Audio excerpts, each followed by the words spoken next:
So I'm a martial artist, right? I'm a martial artist, and I seen Joe Rogan blow up, and Joe Rogan is a superstar, and I don't got a ton of bad things to say about Rogan, but I watched Joe Rogan podcast.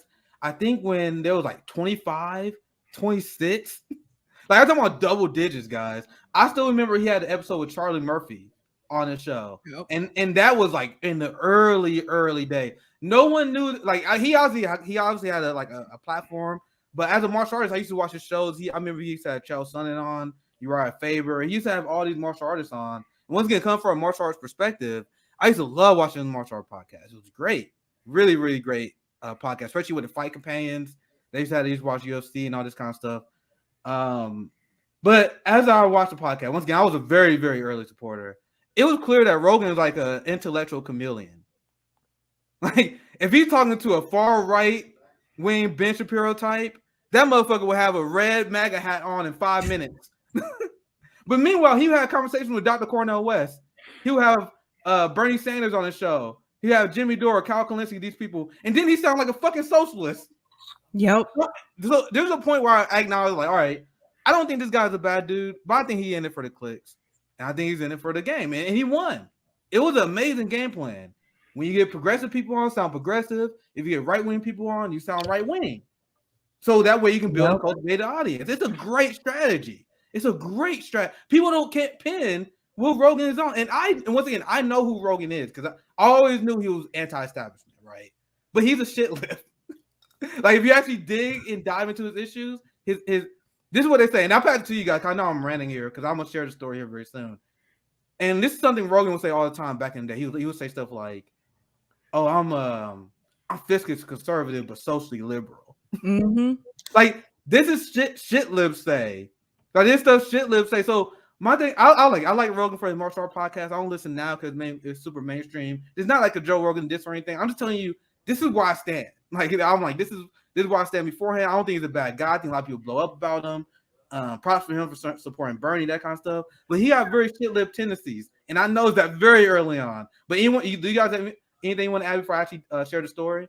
Well, I was going to say what's really funny to me about Joe Rogan is that some of the same people that attacked Jimmy Dore about his view about the jab like mandates, they're okay with Joe Rogan having that same view. I've noticed that.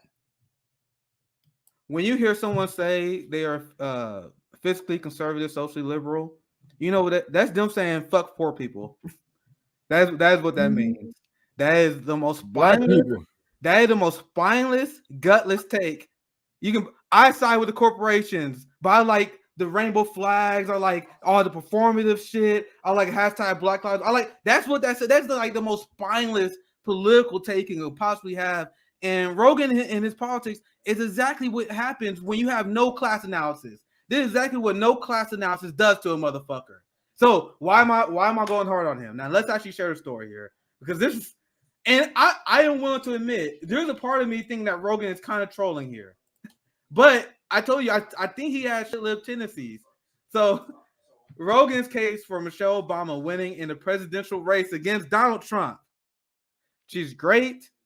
She's intelligent. She's articulate. Oh my God, guys, I sold cars and I cannot tell you how many times white motherfuckers told me I am articulate. Stop telling me that. Don't tell me I'm articulate. But sorry. That's shit lib shit.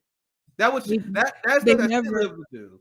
They never say that about white people, by the way. Nick is the first well-spoken black man to ever do something.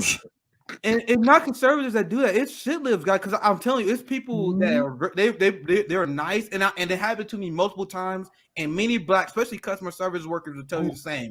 And during my years of selling cars in Kansas, there'd be like these white liberal dudes, and they're like, "Man, I really appreciate, man.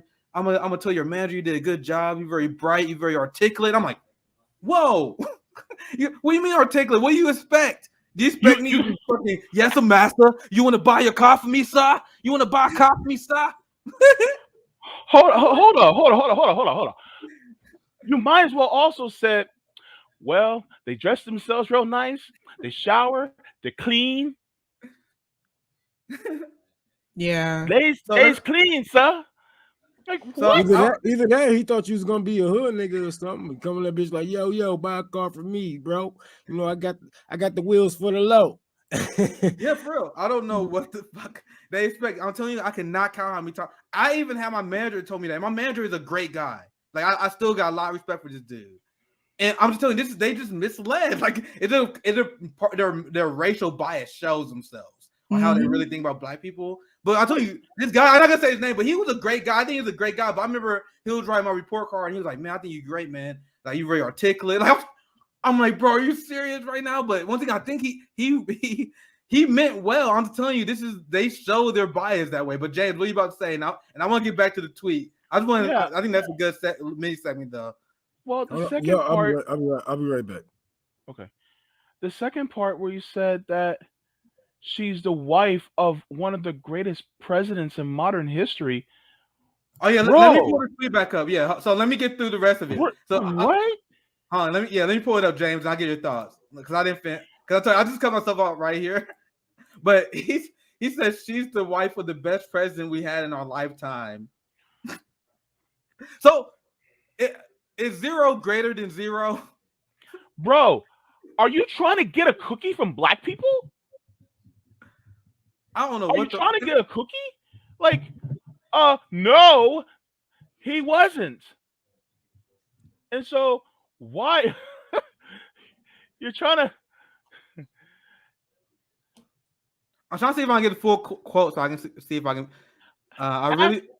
Ask black people with houses how they feel about Obama, especially after the 2008 crisis. Oh my Lord. So I saw some people when I was prepping for this story. Some people was like, "Oh, you gotta watch the videos out of context." And no, hell no, bro. Listen to what he said. It's actually worse when you listen to the video. I was gonna say the video's worse. Yeah, listen to the quotes. I really believe if Michelle Obama runs, she wins. She's great. She's intelligent. She's pretty much what the tweet said. He also said a ticket with Obama and Kamala Harris as vice president will provide a double dose of diversity. What?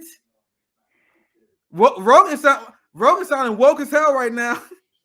Isn't this the guy who always go off on wokeism using like the white identity politics bullshit that we rail against? He one of the people that pretend wokeism is bad, but there it is. But that's why I tell people not to take political advice from him, because he said multiple times he's not an expert when it comes to politics, but people still will take political advice from him. He flip-flops all the time. Neither am I.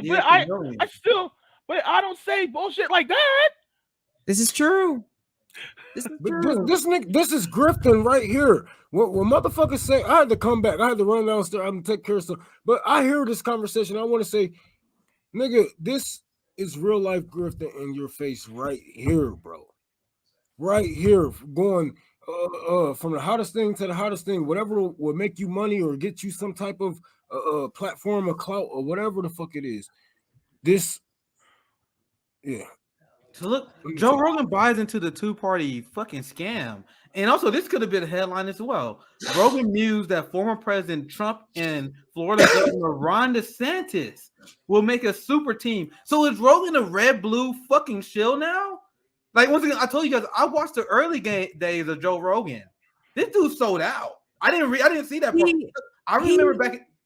He changes it depending on who's on, because like I remember he endorsed Bernie Sanders and he got a lot of heat for that. People were like, "Oh no, he got an endorsement from Joe Rogan. That's really bad for Bernie Sanders." But then and he was for Medicare for all. But earlier this year, he changed his mind on Medicare for all and said he was not for it.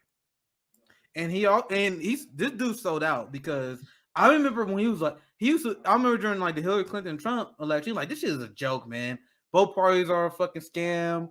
But all these people are con artists. I remember he used to call Trump a con artist on the show back in the day. Like, once again, I'm an old school watcher. He went from that to now he bashing Medicare for all. He pretending Trump and Ron DeSantis is a ticket that is actually viable for like workers. He pretending that Kamala Harris and fucking Michelle Obama is like, how the fuck do people think they're anti-establishment and listen to? Like, this is actually worse than I thought it was. Well, he's not. He's not. He's also against paid parental leave, because he had a guest on about that. He said he was against that. Again, he's rich. These people are rich. They don't need these things that we're fighting for. He's rich. And yeah, he also pals up with Elon Musk, all these oligarch motherfuckers too. So, what is the theme of this show? All these people are class loyal.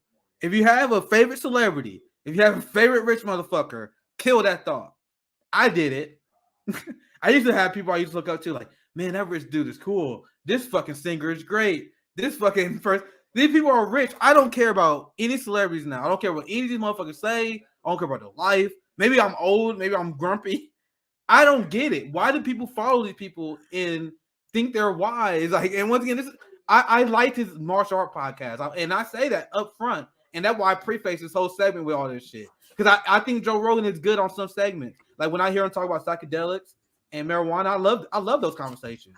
Like I used to listen to those conversations when you talk about ayahuasca and marijuana, that kind of stuff. Those super eye opening to me. His martial arts shows was good, but this is what no class analysis does to a motherfucker. Like his politics are horrific. The guy he said is the best president of his lifetime is the president that presided over one of the worst housing crashes of all time and a historic transfer of wealth from the rich to the working class to the rich. That's the best president in his lifetime. There's no class analysis there. Guys, if you're working class, like if you're rich, if you're bourgeoisie, if you got a great job, making $200,000 a year, you're killing the game, boo-boo. Do you? Watch Joe Rogan, watch Bill Maher. It'd be great for you. I'm telling you, though, if you're a working class blue-collar worker making the average wage of like $30,000, which is like the average national wage, if you're making that much, why are you listening to these people?